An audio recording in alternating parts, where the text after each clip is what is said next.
Chapter 14. Now, my dear people, I believe you're wondering a little in your hearts about what you should do after you've entered through the way.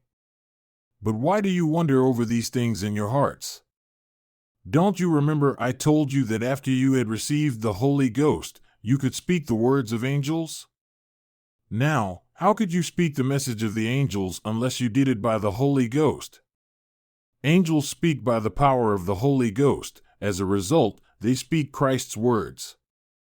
Therefore, I told you, feast on Christ's words, because the words of Christ will tell you everything that you should do. After I've said these words, if you can't understand them, it will be because you don't ask or knock.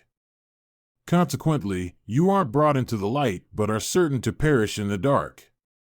I tell you again, if you will enter through the way and receive the Holy Ghost, it will show you everything you should do.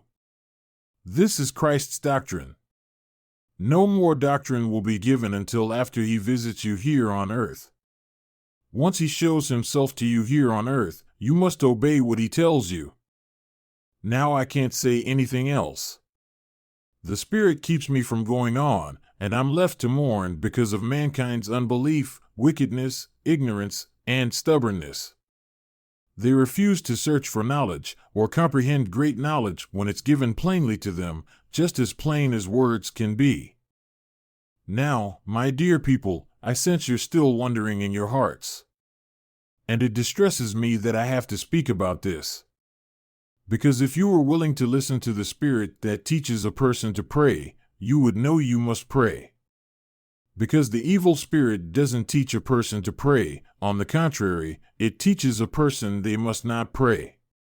But I tell you that you must always pray and not be discouraged, and you must not begin to work on anything for the Lord unless you first pray to the Father in the name of Christ that He'll consecrate your performance to you, so your performance can be for your soul's well-being.